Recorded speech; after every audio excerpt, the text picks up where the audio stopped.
Hello everyone, myself Dr. Vinita Rathod, Associate Professor of Zoology at SMB Government PG College, Nathadwara.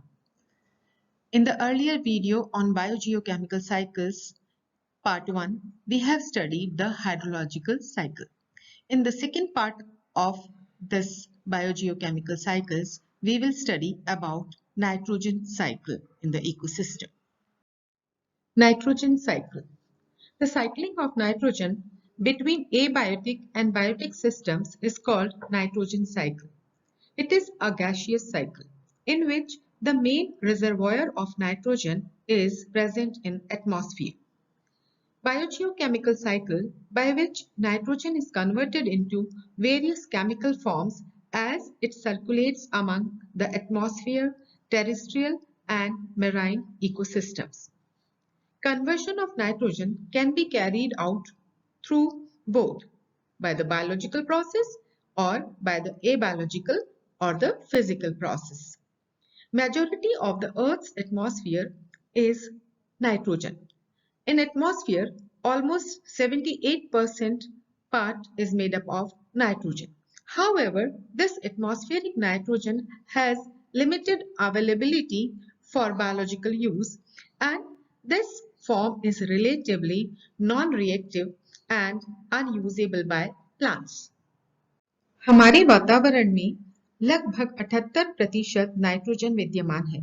यद्यपि यह अत्यंत निष्क्रिय है, फिर भी कार्बनिक रूप में प्रत्येक जीवधारी का एक अत्यंत महत्वपूर्ण अवयव है।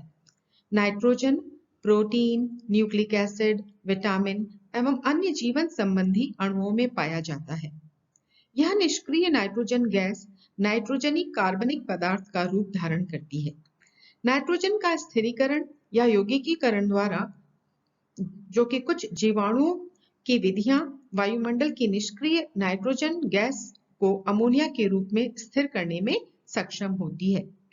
यह स्थिरीकृत नाइट्रोजन या फिक्स्ड नाइट्रोजन पौधों तथा अन्य सूक्ष्म जीवों द्वारा अमीनो अम्ल तथा अन्य नाइट्रोजन युक्त पदार्थों के निर्माण में काम आती है। Steps of nitrogen cycle. Nitrogen cycle can be studied through following steps. The first is nitrogen fixation, in which the free nitrogen is converted into ammonia or ammonium ions or nitrate ions. The second step is nitrification. The nitrification is a process in which the ammonia is converted into nitrates. The third step is assimilation, in which incorporation of ammonia and nitrate ions into the biological tissue takes place. The fourth step is ammonification, in which the organic nitrogen compounds are converted into ammonia, and the last and final stage is denitrification, in which the nitrate are again converted into nitrogen gas. Nitrogen fixation को हम निम्न steps के अंतर्गत पढ़ सकते हैं। पहला step है नाइट्रोजन फिक्सेशन, जिसमें नाइट्रोजन का कन्वर्जन अमोनिया अथवा अमोनियम आयन और नाइट्रेट आयन में किया जाता है। दूसरा स्टेप है नाइट्रिफिकेशन, जिसके अंतर्गत अमोनिया का कन्वर्जन नाइट्रेट के रूप में किया जाता है। तीसरा भाग है एसिमिलेशन, जिसमें जो अमोनिया बनी है उसका इनकॉर्पोरेशन होता है इन बायोलॉजिकल टिश्यूज में अर्थात सजीवों में, और यहाँ पर ये अमोनिया और नाइट्रेट बायोलॉजिकल टिश्यू के अंदर अमीनो एसिड्स का निर्माण करने में सहायक होते हैं। उसके बाद आता है अमोनिफिकेशन, जिसके अंतर्गत ऑर्गेनिक नाइट्रोजन कंपाउंड्स जो कि प्रोटीन्स के रूप में बनते हैं वो अमोनिया के अंदर परिवर्तित हो जाते हैं। और अंत में डीनाइट्रिफिकेशन, जिसमें नाइट्रेट्स पुनः नाइट्रोजन में परिवर्तित हो जाते हैं। This picture depicts the nitrogen cycle, that how atmospheric nitrogen is converted into nitrates and used by the living organisms and again returned back to the atmosphere in the form of nitrogen gas. So atmospheric nitrogen, first it is fixed by nitrogen fixation. The nitrogen fixation can be done by the bacteria which are present in the plant roots, which are the symbiotic bacteria, or it can be fixed by the bacteria which are present in the soil, It means non-symbiotic bacteria. So this biological fixation of nitrogen occurs either by means of bacteria which are present in the nodules, root nodules of the plants, or they may be fixed in the soil by the soil bacteria. This nitrogen fixation done and formation of ammonia takes place. This ammonia, after nitrification, is converted into nitrates by the nitrifying bacteria. These nitrates are then added to the plants through their absorption, because these nitrates are soluble in water, so plants absorb through their roots and these nitrates are absorbed by the plants and then assimilation takes place. After assimilation, the plants convert these nitrates into various proteins. Then these plants are eaten up by herbivore animals. So it means the nitrates from the plants, which are now in the form of proteins, are converted or flowing to the animals. After the death of both the plants as well as animals, these dead parts of the plants and animals are decomposed by decomposers by the process of ammonification, and then again they are converted into ammonia. These animals also excrete waste products in the form of urine and feces, and this by the excretion the ammonification takes place. Then the nitrates which are present in the atmosphere or in the soil, they are denitrified by denitrifying bacteria and again are converted into atmospheric nitrogen. So in this way the nitrogen cycle completes. इस चित्र के द्वारा हम nitrogen cycle को आसानी से समझ सकते हैं। वायुमंडल में उपस्थित नाइट्रोजन का सबसे पहले फिक्सेशन किया जाता है। Nitrogen fixation nitrogen fixing bacteria के द्वारा, जो कि पादपों के जड़ों में नोड्यूल्स के अंदर उपस्थित होते हैं, उनके द्वारा भी किया जाता है, जिसे कि हम सिम्बायोटिक बायोलॉजिकल नाइट्रोजन फिक्सेशन कहते हैं। दूसरा नाइट्रोजन फिक्सेशन बैक्टीरिया जो कि मृदा के अंदर उपस्थित होते हैं, उनके द्वारा भी किया जाता है और इसको हम नॉन सिम्बायोटिक नाइट्रोजन फिक्सेशन कहते हैं। नाइट्रोजन फिक्सेशन के फलस्वरूप वायुमंडल में उपस्थित जो नाइट्रोजन गैस है, उसका कन्वर्जन अमोनिया के रूप में हो जाता है। अब ये अमोनिया मृदा में नाइट्रिफिकेशन की प्रक्रिया के द्वारा नाइट्रेट्स में परिवर्तित होती है और इस नाइट्रिफिकेशन की प्रक्रिया को करने के लिए मृदा में नाइट्रीफाइंग बैक्टीरिया उपस्थित होते हैं। जब ये नाइट्रेट्स में परिवर्तित हो जाती है तो ये जल में विलय होती है और प्लांट्स इन्हें आसानी से एब्जॉर्ब या अवशोषित कर लेते हैं। जब पादप इनको अवशोषित कर लेते हैं रूट्स के द्वारा, तब ये पादपों में जाकर नाइट्रोजन युक्त विभिन्न ऑर्गेनिक पदार्थों का निर्माण करती हैं, जिनमें अमीनो एसिड्स और प्रोटीन मुख्य रूप से सम्मिलित हैं। जब इन पादपों को हर्बीवोर्स और उन हर्बीवोर्स को कार्निवोर्स खाते हैं भोजन के रूप में, तब ये प्रोटीन नाइट्रोजन प्रोटीन के रूप में पादपों से होती हुई शाकाहारी जीवों में और शाकाहारी जीवों से होती हुई मांसाहारी जीवों में सर्कुलेट हो जाती है। किंतु इन पादपों की, शाकाहारी जीवों की और मांसाहारी जीवों की सबकी एक तय सीमा के बाद मृत्यु निश्चित होती है और मृत्यु के पश्चात इन जीवों का डिकम्पोजिशन डिकम्पोजर्स के द्वारा होता है और डिकम्पोजिशन के पश्चात ये पुनः अमोनिया में परिवर्तित हो जाते हैं और इस प्रक्रिया को हम एमोनिफिकेशन कहते हैं। इसके अतिरिक्त जब हर्बीवोर्स और कार्निवोर्स यानी कि शाकाहारी और मांसाहारी जीव मलमूत्र का निष्कासन करते हैं, तो इस मलमूत्र का भी डिकम्पोजर्स के द्वारा डिकम्पोजिशन होता है और अमोनिया के रूप में ये फिर से अमोनिफिकेशन की प्रक्रिया के द्वारा मृदा में मिल जाते हैं। इसके अतिरिक्त जब नाइट्रिफिकेशन के पश्चात जो नाइट्रेट परिवर्तित हुए थे, ये नाइट्रेट डीनाइट्रीफाइंग बैक्टीरिया के द्वारा डीनाइट्रिफिकेशन की प्रक्रिया को फॉलो करते हुए वायुमंडल में नाइट्रोजन गैस को रिलीज कर देते हैं और इस तरह से नाइट्रोजन चक्र पूर्ण होता है। Now it is clear from the above picture that the flow of nitrogen occurs in the biotic system as well as in the abiotic system. So first we will discuss about the flow of nitrogen in the biotic system. And the first step is nitrogen fixation. Nitrogen is an important nutrient of plants, but plants cannot utilize free atmospheric nitrogen.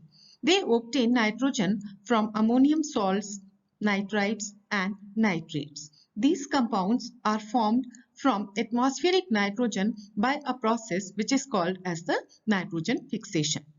Nitrogen fixation can be defined as the reduction of atmospheric nitrogen to ammonia.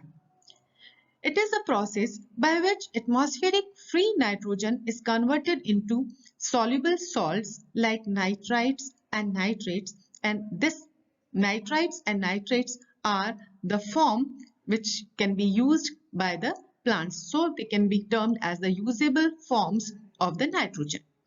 Nitrogen fixation occurs in two ways. First, electrochemical fixation, which is also called as non-biological fixation, and the second is biological fixation. Nitrogen पादपों के लिए एक महत्वपूर्ण पोषक तत्व है, किंतु पादप वायुमंडल में उपस्थित स्वतंत्र नाइट्रोजन का उपयोग नहीं कर सकते हैं। वे अमोनियम लवणों, नाइट्रेट और नाइट्राइट आदि द्वारा नाइट्रोजन को प्राप्त करते हैं। इन सभी यौगिकों का निर्माण वायुमंडल में उपस्थित नाइट्रोजन से नाइट्रोजन स्थिरीकरण की विधि द्वारा किया जाता है। नाइट्रोजन फिक्सेशन को या नाइट्रोजन स्थिरीकरण को हम यह भी कह सकते हैं कि यह वायुमंडल में उपस्थित नाइट्रोजन का रिडक्शन है, जिसके फलस्वरूप अमोनिया बनता है। नाइट्रोजन फिक्सेशन की प्रक्रिया के द्वारा वायुमंडल में उपस्थित स्वतंत्र नाइट्रोजन को जल में विलेय सॉल्ट्स या लवणों में परिवर्तित कर दिया जाता है, जैसे कि नाइट्राइट्स अथवा नाइट्रेट्स। नाइट्राइट्स और नाइट्रेट्स वे सॉल्युबल सॉल्ट्स हैं जिनका पादप आसानी से उपभोग कर सकते हैं। नाइट्रोजन स्थिरीकरण की प्रक्रिया दो तरह से की जा सकती है, पहली नॉन बायोलॉजिकल और दूसरी biological fixation. Electrochemical fixation, which is also termed as non-biological fixation. In this fixation, no involvement of living organism is required. Here, the nitrogen may be fixed by the electrical discharge of lightning in the atmosphere. With the help of lightning, the nitrogen which is present in the atmosphere combines or reacts with the oxygen to form nitrous oxide. The nitrous oxide so formed combines with the oxygen to form nitrogen dioxide. The nitrogen dioxide is readily soluble in water and it produces nitric acid and nitrous acid.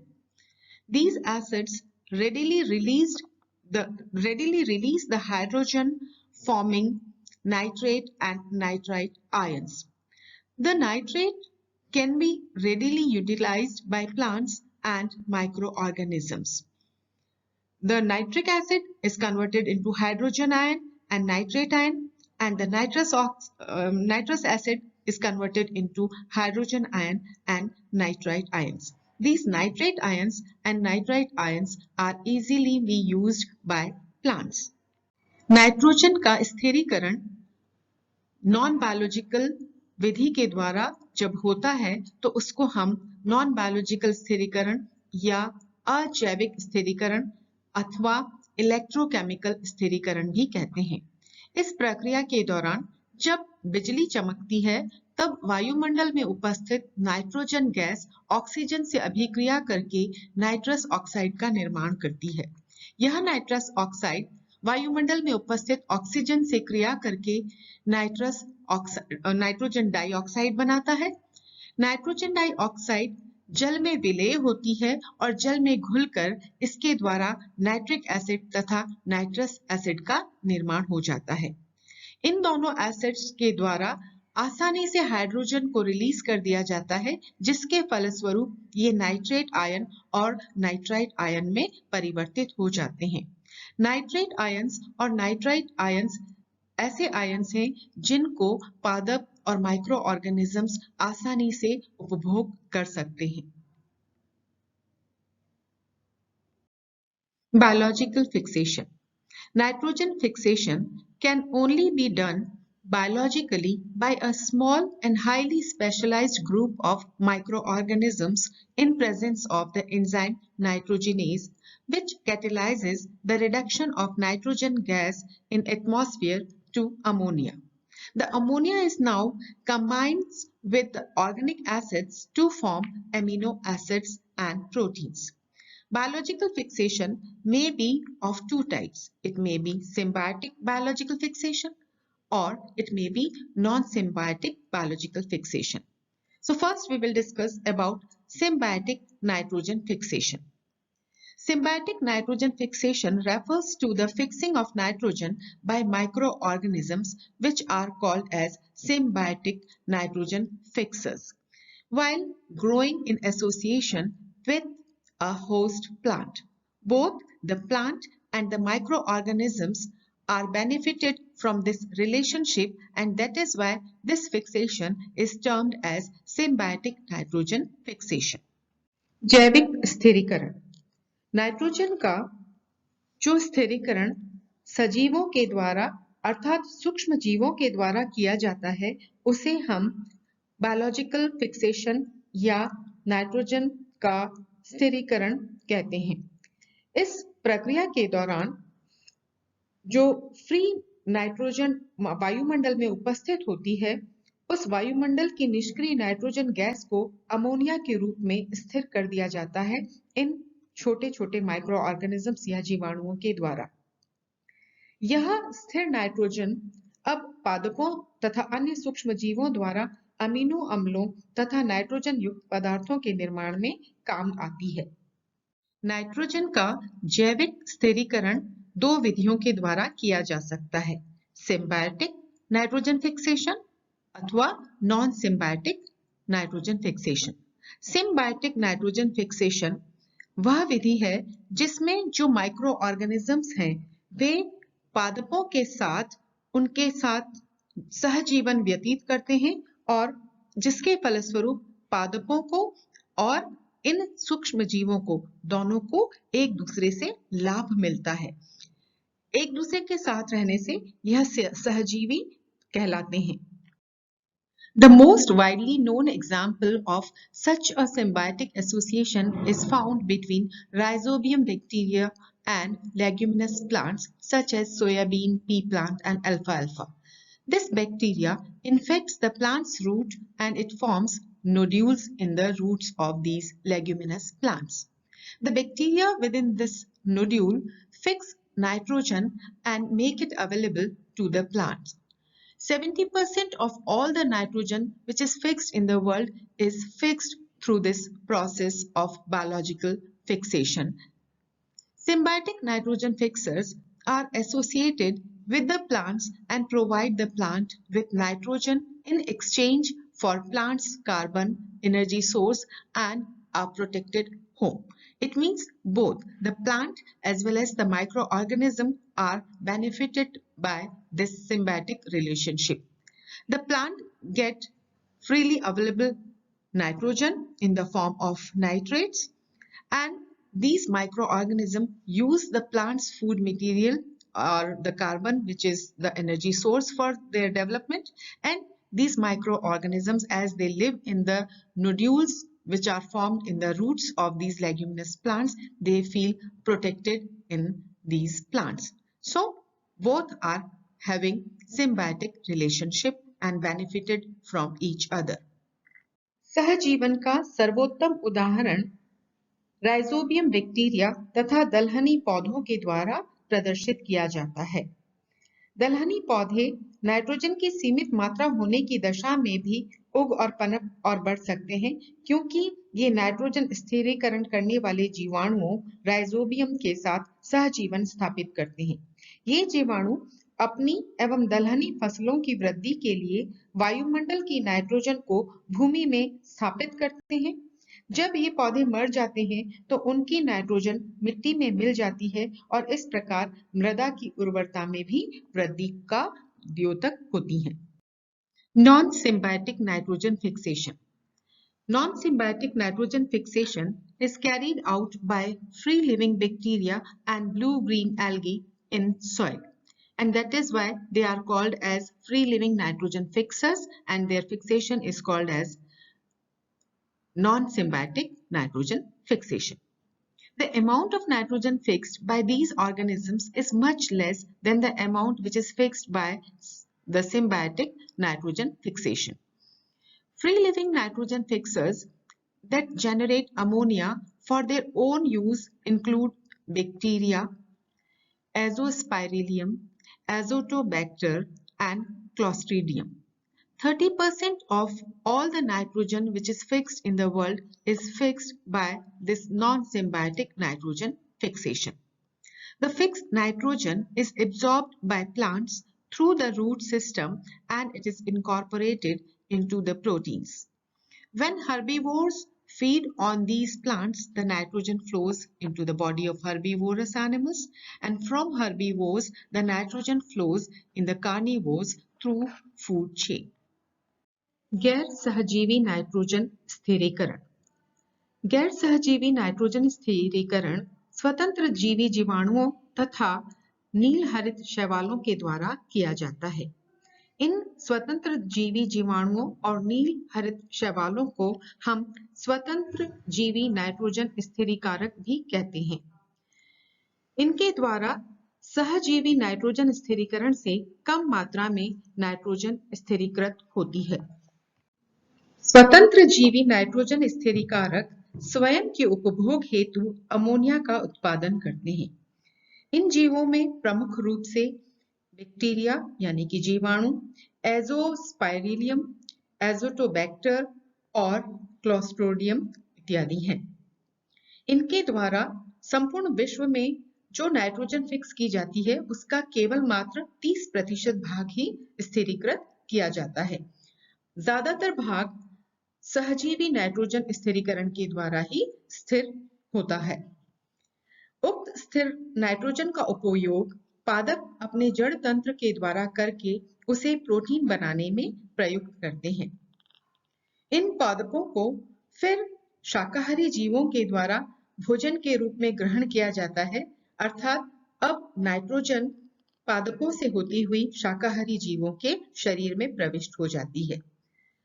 फिर food chain में इन शाकाहारी जीवों को मांसाहारी जीव भोजन के रूप में ग्रहण करती है. तब ये नाइट्रोजन शाकाहारी जीवों से मांसाहारी जीवों के अंदर आ जाती है और इस तरह से नाइट्रोजन फूड चेन में होती हुई पादपों से शाकाहारी जीवों और फिर मांसाहारी जीवों में प्रविष्ट हो जाती है. The next step in nitrogen cycle is nitrification.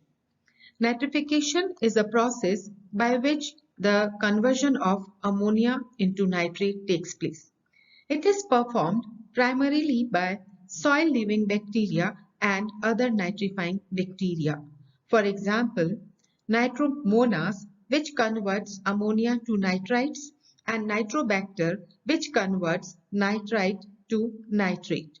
Here is the equation in which we can see that ammonium ions are converted into nitrate ions by the process of nitrification. Nitrogen चक्र में अगली प्रक्रिया nitrification या नाइट्रीकरण कहलाती है. नाइट्रीकरण के द्वारा ammonia को नाइट्रेट में रूपांतरित किया जाता है. मुख्य रूप से इस कार्य को करने के लिए मृदा में उपस्थित जीवाणु होते हैं जिन्हें कि नाइट्रीफाइंग बैक्टीरिया कहा जाता है. उदाहरण नाइट्रोमोनास जो कि अमोनिया को नाइट्राइट्स में परिवर्तित करता है, नाइट्रोबैक्टर जो कि नाइट्राइट को नाइट्रेट में परिवर्तित करता है. The next process of nitrogen cycle is assimilation. During assimilation, the plants take the nitrogen from the soil by absorption through their roots as amino acids, nitrate, nitrite or ammonium ions and synthesize proteins. This is called as assimilation. When herbivores feed on these plants, the nitrogen flows into their body and in turn it flows in the carnivores through the food chain. and thus they synthesize their own proteins. आत्मसात्करण पादपों द्वारा जो nitrogen मृदा में उपस्थित होती है उसका अवशोषण किया जाता है अपनी जड़ों के द्वारा। पादप जड़ों द्वारा अमीनो अम्लों के रूप में, नाइट्रेट के रूप में, नाइट्राइट के रूप में तथा अमोनियम आयन के रूप में ये नाइट्रोजन को अवशोषित करते हैं तथा फिर इनके द्वारा वे प्रोटीन्स का निर्माण करते हैं। प्रोटीन निर्माण की यह प्रक्रिया जो पादपों के द्वारा की जाती है उसको हम एसिमिलेशन या आत्मसात्करण कहते हैं, क्योंकि जो नाइट्रोजन पादपों ने मृदा से ग्रहण करी थी उसे आत्मसात करके अपने लिए उपयोगी प्रोटीन्स का निर्माण इनके द्वारा किया जाता है। जब इन पादपों को शाकाहारी जीव खाते हैं और शाकाहारी जीवों को मांसाहारी जीव खाते हैं तो इस तरह से ये प्रोटीन के रूप में नाइट्रोजन शाकाहारी तथा मांसाहारी जीवों के अंदर भी प्रविष्ट हो जाती है और वहां पर ये शाकाहारी और मांसाहारी जीव अपने अनुसार प्रोटीन्स का निर्माण करके उस नाइट्रोजन को आत्मसात करते हैं और यही आत्मसात्करण कहलाता है। Flow of nitrogen into the abiotic system. The nitrogen of biotic system flows into the abiotic system by 4 methods, namely ammonification, which is also called as decomposition, excretion, denitrification and sedimentation. अभी तक हमने जो पढ़ा उसमें हमने nitrogen का चक्रीकरण उसके जैविक सिस्टम में पढ़ा था। अब हम आगे जो पढ़ेंगे वो पढ़ेंगे हम कि कैसे अजैविक सिस्टम में नाइट्रोजन का प्रवाह जारी रहता है। अजैविक सिस्टम में नाइट्रोजन का प्रवाह 4 विधियों के द्वारा किया जाता है, जिसमें पहला है एमोनिफिकेशन जिसे डिकम्पोजिशन भी कहा जाता है, दूसरा उत्सर्जन, तीसरा डीनाइट्रिफिकेशन और चौथा sedimentation. Ammonification. The plants and animals contain nitrogen in their body proteins. After death, the proteins of dead bodies are decomposed by decomposers into amino acids and ammonia. The conversion of proteins from dead bodies into ammonia by decomposition is called ammonification. This ammonia may be converted into nitrates or free nitrogen. Excretion. Animals excrete nitrogenous waste products in the form of ammonia, urea and uric acid. These compounds are decomposed to release nitrogen. अमोनीकरण। अमोनीकरण nitrogen चक्र में अजैविक nitrogen प्रवाह की प्रथम प्रक्रिया है।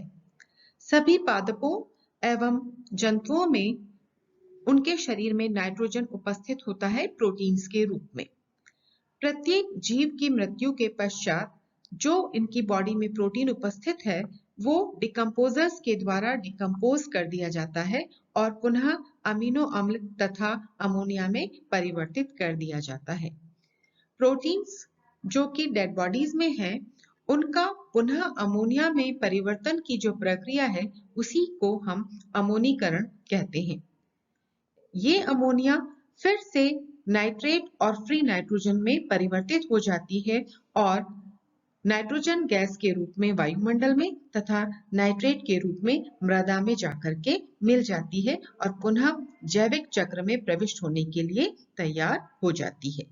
उत्सर्जन।